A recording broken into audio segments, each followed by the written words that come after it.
Welcome to the Nickles and Dimes Finding Financial Freedom podcast. I'm your host, Natalie Kime, and I look forward each and every week to bringing you amazing content that will provide you with a financial education, will support you on your financial journey, and most importantly, help you to find financial freedom.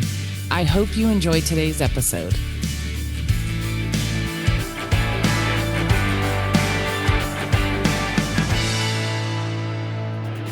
I'm your host, Natalie Kime, and today I'm actually going to be discussing the various types of caretaking. So as you guys know, I talk a lot about caretaking now on my episodes because that's very much a part of my life with my parents and very much a focus of my target audience. My ideal client is a part of the sandwich generation like myself. So I am going to share a lot of this information. And of course, like I've mentioned before, it plays into financial planning and maybe the products and ways that you go about setting up for your future in retirement, for being taken care of when you need it, or for supporting a loved one. So let's just jump right in on these different types of caretaking. I did some additional research to look at all the different ways that we provide care for other people in our lives. And I did that because, for me, it's a very obvious way that I caretake for my parents. And I think that traditionally, when we think caretaking, we think of somebody who is sick and needs hands-on care, I think is the primary place, at least my mind goes to when I think of caretaking. But there are so many other ways that we caretake for people in our lives, for pets in our lives, for all that kind of thing. And so I wanted to dive into that because as I educate people on what I do and the caretaking aspect of my life and my business, I really want to make sure we all realize how much we step into a caretaking role on an everyday basis. And like I said, I did some research and had some things come up that quite a few of these were not automatic ideas that would pop into my head when I think of the term caretaking just in general. So, caretaking encompasses a lot of different forms of support, assistance, provision of care to individuals in need. And so I want to talk about the primary types, which again, my primary thought is like hands-on caretaking for somebody. And that's branched out over the last year to be a financial caretaker or a support caretaker, and things like that. But there's a lot more to it. So let's start with the obvious for myself, which would be family caretaking, right? So unpaid care that you're providing to family members, including your spouse, children, and other relatives. Friend caregiving, unpaid care provided by close friends or neighbors. So those two things are considered informal caregiving, which basically you're not getting paid to do it, but you're providing care for a friend or family member who needs it, maybe on an ongoing basis, maybe just once in a while. So for example, you have, I'm going to talk from a women's perspective. If one of my girlfriends, had a major surgery and was kind of down and out for a period of time in healing, I may go over and caretake by, actually physically helping with things around the house in the first few days when she can't get up and about. Especially for me being a single mom, I had a lot of friends and still have a lot of friends who are single moms. And so, especially in a situation like that, they may live out of state from friends and family members or family members specifically. And that was my situation a lot of the time. And so to depend on somebody else to be able to show up for you and help out, sometimes that caretaking can be through organizing a meal train and getting people to sign up and provide meals so that they don't have to worry about cooking. Maybe it's going over and doing laundry or dishes, or even caretaking can be something like, taking a family member or friend's kids for the day. Sorry about that. Didn't have my volume turned off. Anyway, it can be something like, taking their children or taking their pets for a day or a couple of days, just to take that responsibility off of their plate for them to help out. with family members, same kinds of things, a surgery and illness, even, the loss of a loved one, you guys, especially a life partner, a spouse, a long-term relationship, something like that. Sometimes, going through that or even the loss of a relationship, it's not always health related that puts us in a situation where we could utilize some care and support from somebody else, or that we could provide some care and support to somebody else going through a difficult situation. So, um, that's informal caregiving. So if we're going to talk about formal caregiving, this is going to be more like professional caregivers, trained individuals that might be employed with an agency who provide care to individuals in their home, in their community, or in a healthcare facility. And then also healthcare professionals. So this includes doctors, nurses, therapists, all the medical staff that are providing really specific and specialized care in a facility of some kind, or in someone's home. So this is like, with my parents. So my mom is on Medicare, and we went through a window of time after she moved here where she would not participate in any physical activity for my dad and I, any kind of little exercise program, any kind of walks and things. She does have arthritis, and she has a knee that bothers her more than anything else, her one knee. And I'll be totally honest, my dad and I are famous for saying that's always your excuse, because she will literally use it as an excuse when we know dang well it's not hurting. But we went through a window of time, and I finally spoke to my mom's doctor about it, and they ordered home health to come in for some physical therapy. And it was one of the best things we've done since my parents moved here, because they came into our home, worked with my mom, it's a really simple exercise program, but it's made such a difference in her ability to move. Now, don't get me wrong, she still uses that knee excuse a lot of the times, but now, the other thing we got from that is the tools that it provided for my dad and I in ways we can get her to do her exercises. Instead of asking her if she wants to do them or asking her if she's ready, we just tell her, hey, it's time to exercise.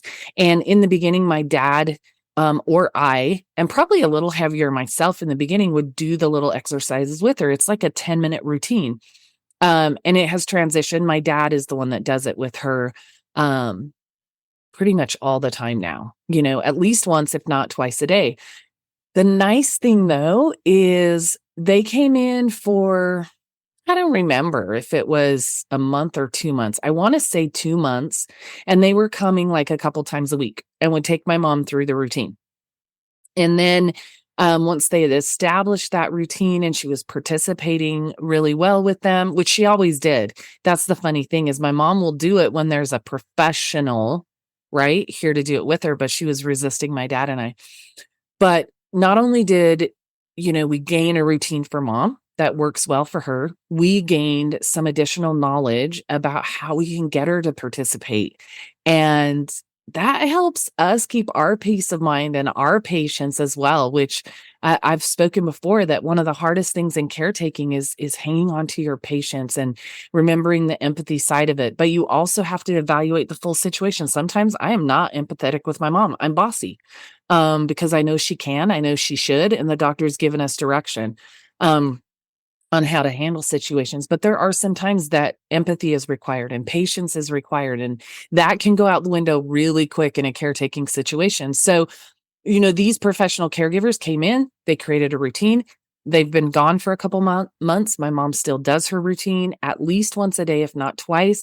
And so I'm really grateful that I finally took the step to let my mom's doctor know my concerns around her physical activity, and her doctor instantly engaged the home health. So actual professionals coming into the home and helping her. And my dad hurt his knee a little bit earlier this year. And so he has VA benefits. So through the VA, we went the same round in getting his knee checked out, making sure it wasn't anything crazy serious that required surgery right away. And they recommended physical therapy. So we did that via home health as well. And so their facility, their home health facility is sending somebody in now with my dad. He's been coming for probably about a month or so, and they're down to just once a week. He was coming twice a week in the beginning. So I think here in the next little while, they'll probably cut that off because my dad, a lot of his exercises are the same as my mom's. So it's great that he does them with her. That was really simple. And then he has like a little freestanding pedal bike, not a bike you climb on, but just the foot pedal part that he utilizes as well. And so he's able to just put that in front of a chair and pedal away for 15 minutes a couple times a day. And it doesn't really distract from anything else that's going on. And it wasn't crazy expensive. So in both of those situations, the healthcare professionals were able to implement professional caregivers and other healthcare professionals to come in and assist. So then the third type is going to be volunteer caregiving. So these are community volunteers who offer time and assistance to help those who are in need. And they usually do this through organizations or community groups around them. And so, one thing, and I may have mentioned it in a previous episode, but I volunteer once a week at an adaptive training facility. This is a gym where they have a program, and I believe it's 3 sessions a year for 9 weeks each. And they bring in a dozen adaptive athletes. So people with amputations, people with traumatic brain injuries, people with spinal cord injuries, people with PTSD. The majority of the people that come through this class are military veterans and first responders. So I go in once a week, and I am in the physical gym part of the program. But there's a lot more to it than that. But the part I volunteer in is in the gym, helping to get the equipment they need, helping to, anything they're able to do, we're not allowed to assist them with. So if they're in a wheelchair, they get in and out of their chair on their own if they're able. So it is an environment where they are pushed to do more than they think they can do. And then a lot of times pushed to do more than, healthcare professionals told them that they could. What we're looking for, or what this program is looking for, is what are their real limits. So they do a lot of mindset work outside of the gym as well. But they all have a goal, like to take their first steps again when they were told they'd never walk, to be able to climb a rope in a gym with one arm, to be able to snowboard again when you have a prosthetic, to be able to compete at an elite level as a runner when you have a prosthetic, to anyway, a whole gamut of things, maybe their physical goals. And so I get to go in there, and I always thought of it as just volunteering. But when I did my research for this episode, I realized that really is a form of caregiving, to be there from a support perspective, help them through their programs, challenge them. A lot of the time, I'm just a huge cheerleader, just screaming and clapping and congratulating them for their progress. So it encompasses a whole lot of things. And there's community groups that go in and volunteer in nursing homes to read books, to do makeovers. I've heard of that before. They'll go into nursing care facilities, and they'll do hair for the ladies, or they'll do makeup, or photographers will go in and do photos. There's groups that'll go in and perform music, and all of that is a form of caregiving, you guys, to give them a break from whatever their life might be, and give them the enjoyment of music, or to feel beautiful, or to feel appreciated, or to feel congratulated and cheered for. So I'm really grateful for that little bit of change of perspective there, that it's an additional way that I give care in my community. And I'm super grateful for that opportunity. So then you have residential care. This is going to be, in facility living. So assisted living facilities, nursing home facilities, hospice and palliative care, is another level beyond this. But residential in general, the assisted living and nursing home facilities, they're providing, in a residential housing, they live pretty independently, but there is on-site support for seniors with disabilities who need it, or if there were to be a medical emergency or something like that. And there's a lot of daily activities provided that they can participate in. And then you have nursing homes where there's actually skilled nursing care that these patients need, and support with chronic illnesses, critical illnesses, terminal illnesses, advanced aging, memory care, all sorts of things like that. And again, there's a lot of community groups that will go into these kind of facilities and do different activities and stuff. And it's all a form of caregiving. I love the perspective change in my own mind with this. And that's why I really wanted to share it so much on here for you guys. So, okay, so then let's talk hospice and palliative care. This is going to be very in-depth, focused care on providing comfort to people with life-limiting illnesses. They may be in the final stages of life when it comes to hospice and things like that, but it's going to be pain management and things like that to provide as much quality of life as they can in a really, really difficult situation or a difficult time with a patient. And then here you go, guys. These are some of the areas I didn't think of caregiving the same way, even more than I've already mentioned. Childcare, right? Parental care. You're providing care for your children or children who you may be the legal guardian of, right? You're stepping in, you're providing care daily, feeding them, dressing them, getting them where they need to go, taking care of them when they're sick. All of that is caregiving for a child. You have daycare centers. So these facilities provide care throughout the day when their parents are working. The kids aren't old enough to go to school yet. Provide meals, provide some level of education through the activities and things they do. But that's all a level of caregiving from a child perspective or for a child. And then you have pet care. This is one I really never thought of. So being a pet owner, providing care, love, attention to your pets, feeding them, grooming them, getting them exercises, taking them to the veterinarian, all of that is a form of caregiving, And so now, I stopped when I read this one and I thought, holy smokes, I'm just providing for my pets. I'm taking care of them. They're part of my family. But there's the emotional side of caring for them, right? When I go out to play ball with them, it's fun for them. It's some movement and fun for me as well. But to just think about, for me, attaching the emotion side of caring for them in the physical things I do for them, I think is just going to add just a little bit more.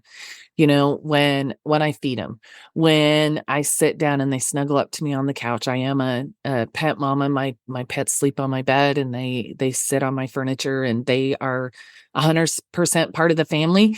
And I know different pet owners do all that differently, and that's fine. For example, just in my own house, I let my dogs give me kisses on my face. And I know a lot of people are like, "Ooh, gross." It doesn't faze me. I mean, I've had them since puppies, and puppy kisses are the best thing in the world, and it just carried on from there. But my boyfriend and my parents, they aren't, they don't like that. So my dogs don't do that with them. But all of those different things are just about, providing for the people, the pets, things like that in your life beyond just the fact of acknowledging they're there, right? Mental health care. This is a really important one. And like I said, in that gym I volunteer, and there's a lot of mind work that they do outside the physical gym itself. They're trying to teach them how to adapt themselves in an everyday gym they would go to in their own community, because those gyms are not going to have special equipment for them to use. In addition, they have to adapt their minds based on their limitations to challenge some things and see what their limits really are, accept the things that are true limitations for them, and step into a world designed for people who don't struggle with the same things they do, and adapt around that, to use their voice where it can be used to impact change, so that they can live as normally in the world as anybody else. So under mental care, it talks specifically about psychiatric care, professional support and treatment for people who are dealing with mental health issues. I'm really closely tied and aware of the military community. And so when it comes to PTSD and things that a lot of current and former military members deal with from that perspective, but it can be traumatic experiences, that you've gone through as an adult or as a child that you've carried into adulthood. I am a 1,000,000% supporter of mental health care. I myself have gone through very structured counseling and mental health therapy at different stages in my life to work through some difficult situations. And um, that care doesn't take away the situation, but it helps you to work through what you're carrying and to maybe change your perspective, to accept some things and learn how to be better, to do better, to apply how you can utilize that experience in your future and to impact other people positively. And so, yeah, I'm a million, billion, trillion times supporter of mental health care. And it truly is a form of caretaking to walk people through maybe some of the darkest times of their lives or the most difficult times of their life or the most painful times in their lives, and help them come out the other side. That's huge. In addition to that, you might have specialty care or specialized care, which is going to be like disability care. So providing assistance or support to people with cognitive disabilities and help them lead independent lives. My mom really falls into this in a sense of she has a cognitive disability, memory care. And so there's ways that we and home health and her doctors and nurses have helped us learn how to adapt and helped her learn how to adapt to stay as independent as possible for as long as possible. And then you have rehabilitative care. So this is assisting somebody recovering from an injury or an illness, get back to as much of 100% activity or just 100% of life and all that entails, as much as possible, and sometimes regain physical and cognitive abilities along the way. So, end of life care, care for the dying, providing emotional, medical, and practical support. A lot of this can be done maybe by a family member or a friend, but there's a significant amount that is provided by medical professionals if there's a lot of pain entailed with the end of life care. Um, they may provide pain management and things like that to help somebody in this stage. So, there's going to be a whole lot of different parts of that. There may be clergy that comes in and helps care and bless and pray over people in difficult situations as well. And that act, it may be their part of their job that they actually do, just like a doctor or nurse, but it's also providing actual caretaking for another individual. And then you've got remote or virtual care. So telemedicine. And this is another one that I was like, oh, I didn't even think of that. My health insurance has 24/7. It used to be Teledoc. Now it's an in-house service, but that 24/7 phone number you can call if, gosh, I feel like I might have strep throat or an ear infection or a sinus infection or, whatever.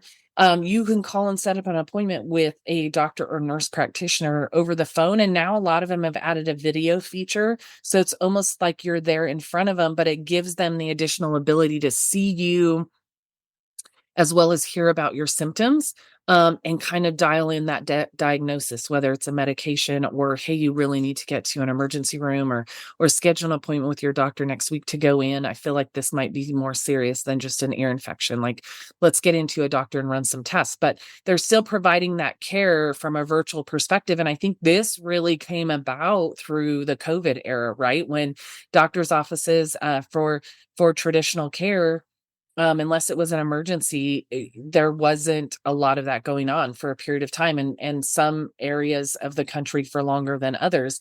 And so I think telemedicine blew up even more during then, but especially that virtual visual care, where the doctors could actually see you and advise on some situations a little bit better. So anyway, you guys, I mean, this is really what today's episode was about, was digging into all these different kinds of care that exist out there, and hopefully opening your eyes to the ways that you provide caregiving support to everyone and everything in your life, and we don't necessarily see it as that, right? I'm just parenting my children. Well, you're caring for them too.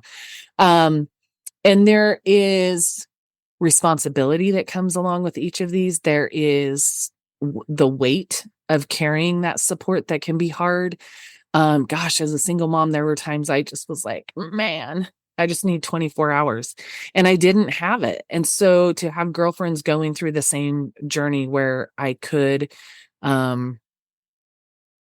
just go to them for advice, or sometimes it was just to vent, and try to refocus and recenter myself to be the best mom that I could. And so I don't know. I just felt like it was important to talk about all these types of caregiving. And I also want to say thank you. Thank you to every single one of you out there that are filling one or more of these roles at any given time, because there is a weight that comes along with that. It can be heavy. And I say all the time, being a caregiver is hard, but it's also one of the biggest blessings of my life. Things can be both good and hard at the same time. And I think if we take the time to recognize that, to sit in those difficult moments or those hard moments throughout the journey of caregiving in all of these different facets, we can find our ways through it, and we can identify the ways or times that we may need some caregiving. To call a friend and get out for the day, to ask somebody to come over. And I have some amazing friends who've caregiven for loved ones as well, that have passed now, and they understand what that takes. And they've offered, like, hey, if there's something y'all want to go do and nobody to stay with your mom, I'll come sit with her. And, gosh, what a blessing. So for those of you out there that recognize, hopefully more now with these explanations, but recognize the caregiving you're providing for others, and recognize the opportunities based on these descriptions where you could caregive for somebody who might need it, and maybe just step in once in a while. Step into that a little bit more. But most importantly, make sure you use your voice when you need help, when you need support, when you need somebody to step in and give some care in some way, form, or fashion, for yourself or your family. Don't be afraid to ask. Like, the answer is always no if you don't ask. And that applies to a million things in life. But most importantly, when you need some kind of support, emotionally, physically, or otherwise, just ask. There's so many amazing people out there that would step in and offer that. And so thank you to those of you who are doing that. Thank you for taking the time to listen to this episode and hopefully learn a lot more about caregiving, so you can recognize where you do it in your life or the opportunities there are for you to do it in your life. I'm going to dive into a whole lot more and different financial aspects that just play into an overall financial plan. Everything I'll talk about financially is something you should go through in general with a financial professional. I'll talk about it a lot in specific to a caregiving role, or setting things up for yourself when you may require care, or to help avoid somebody needing to come in and do different types of care later in your own life. At least from a financial perspective, right? But they're going to be things that apply to your financial picture as a whole. So I hope that all of you who listen to this can gain some knowledge, gain some tactical things that you can implement, whether it's immediately or when the time comes that they're needed. So I just want to thank you guys for whatever it is you're doing out there. Thank you for joining me today. I'm your host, Natalie Kime, and I look forward to continuing to bring you amazing content each week that will stretch both your mind and your financial future. As always, if you have questions, feel free to reach out to me. I'd love to support you, help direct you in the right direction. Like I said, I'll go deeper on a lot of these, so I hope I'll provide some tactical information for you as we move forward. But you're always welcome to reach out to me. My contact information is in the show notes, and I look forward to seeing you guys, or speaking to you guys at least, next week.